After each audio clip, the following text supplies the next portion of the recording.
Assalamualaikum warahmatullahi wabarakatuh. Perkenalkan, nama saya Indah Puspitasari dari program studi PPKN 2018 Universitas Sriwijaya.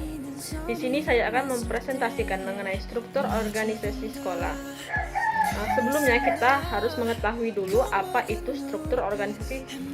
Struktur organisasi adalah suatu susunan atau hubungan antara komponen bagian-bagian dan posisi dalam suatu organisasi.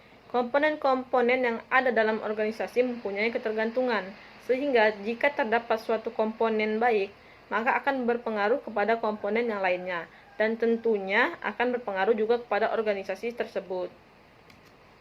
Lalu fungsi dari struktur organisasi yaitu pertama membentuk tanggung jawab anggota, yang kedua menjelaskan kedudukan setiap anggota, lalu mempermudah pembagian tugas dan memperjelas jalur hubungan dalam pekerjaan.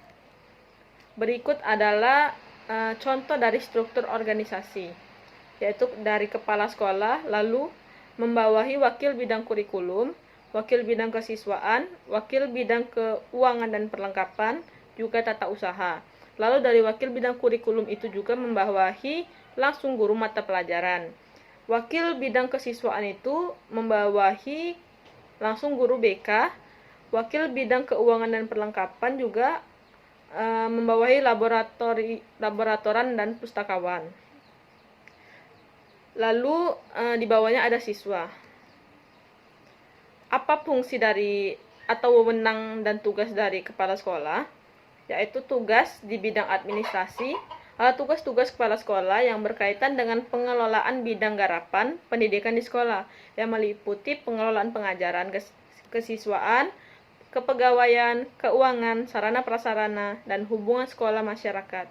Dari keenam bidang tersebut bisa diklasifikasi menjadi dua, yaitu mengelola komponen organisasi sekolah yang berupa manusia dan komponen organisasi sekolah yang berupa benda. Lalu tugas di bidang supervisi adalah tugas-tugas kepala sekolah yang berkaitan dengan pembinaan guru untuk perbaikan pengajaran. Supervisi merupakan suatu usaha memberikan bantuan kepada guru untuk memperbaiki atau meningkatkan proses dan situasi belajar mengajar. Sasaran akhir dari kegiatan supervisi adalah meningkatkan hasil belajar siswa. Lalu peran kepala sekolah sebagai manajer dan administrator yaitu kemampuan menyusun program, kemampuan menyusun organisasi sekolah, kemampuan menggerakkan guru, kemampuan mengoptimalkan sarana dan prasarana pendidikan. Lalu peran kepala sekolah di bidang administrator yaitu kemampuan mengelola administrasi PBM atau BK, kemampuan mengelola administrasi kesiswaan, kemampuan mengelola administrasi ketenagaan, kemampuan mengelola administrasi keuangan, kemampuan mengelola administrasi sarana prasarana, dan kemampuan mengelola administrasi persuratan. Lalu kita beralih ke wakil kepala sekolah bidang kurikulum. Bertugas menyusun dan menjabarkan kalender pendidikan, menyusun pembagian tugas guru dan jadwal pelajaran, mengatur penyusunan program pengajaran, program satuan pelajaran, dan persiapan mengajar, penjabaran dan penyesuaian kurikulum, lalu mengatur pelaksanaan kegiatan kurikuler dan ekstrakurikuler, mengatur pelaksanaan program penilaian kriteria kenaikan kelas, kriteria kelulusan, dan laporan kemajuan belajar siswa, serta pembagian rapor dan STTB. Mengatur pelaksanaan program perbaikan dan pengajaran. Yang ketujuh yaitu mengatur pemanfaatan lingkungan sebagai sumber belajar, mengatur pengembangan MGMP dan koordinator mata pelajaran. Lalu yang ke-9 mengatur mutasi siswa, melakukan supervisi administrasi dan akademisi, dan menyusun laporan. Lalu selanjutnya yaitu wakil kepala sekolah bidang kesiswaan. Petugas pertama mengatur program dan pelaksanaan bimbingan dan konseling. Lalu mengatur dan mengkoordinasikan pelaksanaan 7K yaitu keamanan, kebersihan, ketertiban, keindahan, kekeluargaan, kesehatan, juga kerindangan. Lalu mengatur dan membina program kegiatan OSIS meliputi kepramukaan, palamela remaja, kelompok ilmiah remaja, usaha kesehatan sekolah atau UKS, patroli keamanan sekolah atau PKS, dan juga paskibra. Lalu yang keempat yaitu mengatur program pesantren kilat. Yang selanjutnya itu menyusun dan mengatur pelaksanaan pemilihan siswa teladan sekolah, lalu menyelenggarakan cerdas cermat olahraga prestasi, dan yang ketujuh itu menyeleksi calon untuk diusulkan mendapat beasiswa. Selanjutnya, wakil bidang keuangan dan perlengkapan bertugas merencanakan kebutuhan sarana prasarana untuk menunjang proses belajar mengajar, merencanakan program pengadaannya, mengatur pemanfaatan sarana prasarana, mengelola perawatan, perbaikan dan pengisian, mengatur pembukuannya, menyusun laporan, menginventarisasi barang, pendayagunaan sarana dan prasarana pendidikan penunjang KBM, pendayagunaan sarana prasarana termasuk kartu-kartu pelaksanaan pendidikan, lalu pemeliharaan sarana dan prasarana pendidikan, yaitu pengamanan, penghapusan, pengembangan, lalu yang ke-11 yaitu pengelolaan alat-alat penunjang pembelajaran. Next ada tata usaha. Tata usaha bertugas sebagai penyusun program kerja tata usaha sekolah, lalu pengelolaan keuangan sekolah, pengurusan administrasi ketenagaan dan siswa, pembinaan dan pengembangan kerja pegawai tata usaha sekolah, penyusunan administrasi perlengkapan sekolah, penyusunan dan pengkajian data statistik sekolah, mengkoordinasikan dan melaksanakan 7K. Lalu yang ke-8 itu menyusun laporan pelaksanaan kegiatan pengurusan ketatausahaan secara berkala. Lalu ada guru mata pelajaran. Guru mata pelajaran bertugas untuk terlaksananya pertemuan MGMP intern sekolah minimal sebulan sekali, penyusunan program dan pengembangan MGMP mata pelajaran sejenis, mengkoordinasikan penyusunan naskah soal ulangan harian, mengkoordinasikan pembuatan dan mengumpulkan analisis ulangan harian, rekap daya serap, dan ketuntasan belajar dan target kurikulum untuk selanjutnya diserahkan di bidang kurikulum. Lalu yang kelima, membantu mengkoordinir ulangan harian dan melaksanakan ulangan harian ketika mata pelajarannya diujikan, lalu mengadakan monitoring ulangan harian, pelaksanaan program perbaikan dan remedial mata pelajaran sejenis. Lalu yang ketujuh, mengadakan evaluasi ulangan umum semester atau UUS dan KBM tiap semester. Yang ke-8 yaitu penyusunan program pengajaran meliputi analisis materi pelajaran, program tahunan atau PROTA, program semester atau PROSEM, PSP atau program satuan pelajaran, dan RPP. Lalu selanjutnya yaitu guru BK.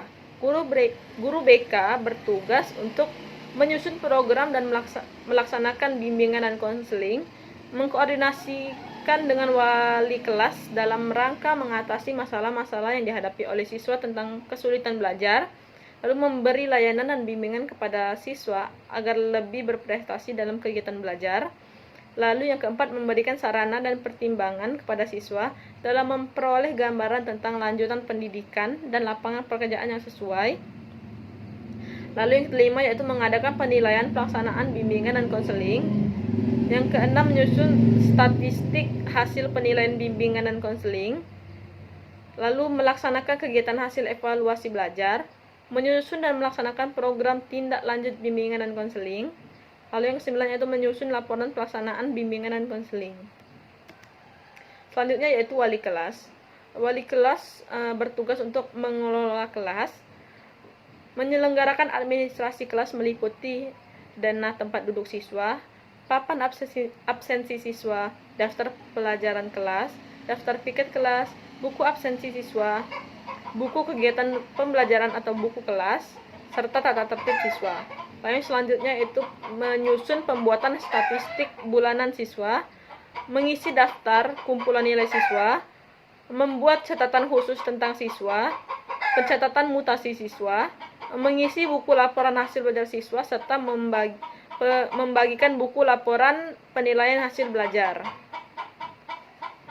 Lalu selanjutnya yaitu laboran pustakawan. Laboran bertugas untuk merencanakan pengadaan alat dan bahan laboratorium, menyusun jadwal dan tata tertib penggunaan laboratorium, mengatur penyimpanan dan alat-alat laboratorium, memelihara dan memperbaiki alat-alat laboratorium, inventarisasi laporan pengadministrasian peminjaman alat-alat laboratorium, serta menyusun laporan pelaksanaan kegiatan laboratorium. Sebelumnya saya minta maaf karena banyak suara ayam di luar. Selanjutnya kita lanjutkan ke pustakawan. Pustakawan bertugas untuk perencanaan pengadaan buku-buku, bahan pustaka, media elektronika, pengurusan pelayanan perpustakaan, perencanaan pengembangan perpustakaan, pemeliharaan dan perbaikan buku-buku bahan pustaka, media elektronika, lalu inventarisasi dan pengadministrasian buku-buku bahan pustaka, media elektronika, melaksanakan pelayanan bagi siswa, guru, dan tenaga kependidikan lainnya, serta masyarakat. Lalu penyimpanan buku-buku perpustakaan, media elektronika, menyusun tata tertib perpustakaan, dan menyusun laporan pelaksanaan kegiatan perpustakaan secara berkala. Selanjutnya ada siswa. Siswa bertugas untuk belajar. Lalu yang selanjutnya memahami dan mempelajari materi yang diajarkan, mengerjakan tugas-tugas yang diberikan oleh guru, mempelajari kembali materi yang telah diajarkan dan mengerjakan PR yang diberikan oleh guru, taat pada peraturan sekolah. Selanjutnya yaitu patuh dan hormat pada guru, disiplin, dan menjaga nama baik sekolah. Baiklah, itu tadi presentasi dari saya. Jika ada salah saya mohon maaf, pada Allah saya mohon ampun. Saya ucapkan terima kasih telah menonton. Wabillahi taufiq wal hidayah. Wassalamualaikum warahmatullahi wabarakatuh.